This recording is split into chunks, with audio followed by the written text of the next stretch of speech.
পাবনার আটঘরিয়ে একটি ব্রিজের কাজ শেষ হতে না হতেই বিভিন্ন স্থানে দেখা দিয়েছে অসংখ্য ফাটল। স্থানীয়দের অভিযোগ, নিম্নমানের নির্মাণ সামগ্রী দিয়ে তড়িঘড়ি করে কাজ শেষ করেছে ঠিকাদারি প্রতিষ্ঠান। ব্রিজটি নির্মাণে ঠিকাদারি প্রতিষ্ঠানের পাশাপাশি সংশ্লিষ্ট কর্মকর্তাদের বিরুদ্ধে ব্যাপক অনিয়ম ও দুর্নীতির অভিযোগ করেন তারা। পাবনার ঈশ্বরদী থেকে বাইজিদ বোস্তামির পাঠানো তথ্য ও চিত্রে আরও জানাচ্ছেন আব্দুল হামিদ। শিয়া বাটার ও ভিটামিন সমৃদ্ধ লিলি বিউটি সোপ, তারুণ্যময় উজ্জ্বল ত্বকের জন্য।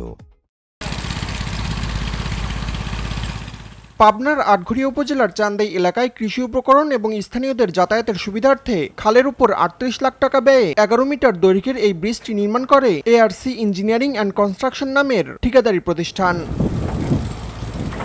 নিম্নমানের নির্মাণ সামগ্রী ব্যবহারে কাজ চলাকালীন ব্রিজের বড় একটি অংশ ধসে পড়লে এলাকাবাসীর তোপের মুখে তা সংস্কার করে ঠিকাদারি প্রতিষ্ঠান। বর্তমানে সংযোগ সড়কের নির্মাণ কাজ চললেও বিভিন্ন স্থানে ফাটল তৈরি হওয়ায় আতঙ্কিত স্থানীয়রা।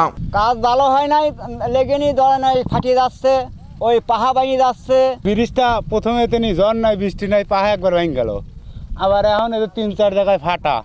এরকম হলে গাড়ি চললে ভেঙেই তো যাবেনি, তাহলে মানুষ রোডের ধান মান তুলবি কেবারি। ব্রিজে ২ নম্বর কাম আছে, এখনই একটা ফাটিয়ে গেছিলে, ওই জোড়া তালা দিয়ে লাগাই সেটা মাটি দিয়েছে, তারপর আবার ফাটতেছে। এটা এই ব্রিজে তো আমরা উঠতেই পারবো না, এটা মানুষ যায় তো নিরাপদ না, তাহলে তো গাড়ি ঘোড়া নিয়ে চলবো কেবা করি, তদন্ত করি, এই ব্রিজ মজবুত করি আবার নির্মাণ করুক দরকার করি। ঠিকাদারি প্রতিষ্ঠান বলছে নিয়ম মেনেই কাজ করেছে তারা। কাজের তো গুণগত মান তো ইনশাল্লাহ খারাপ তো প্রশ্নে ওঠে না। এখন ভুলভ্রান্তি থাকবে, এটা তো কাজেরই পার্ট। ভুলভ্রান্তি সংশোধনের টাইম হয়েছে, আমার ফিনিশিং কাজ তখন আপনারা দেখবেন। অনিয়মের বিষয়ে জানতে চাইলে ক্যামেরার সামনে কথা বলতে রাজি হননি অভিযুক্ত উপজেলা প্রকল্প বাস্তবায়ন কর্মকর্তা।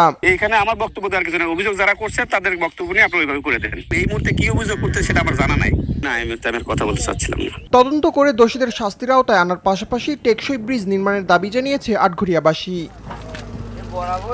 আব্দুল হামিদ, RTV।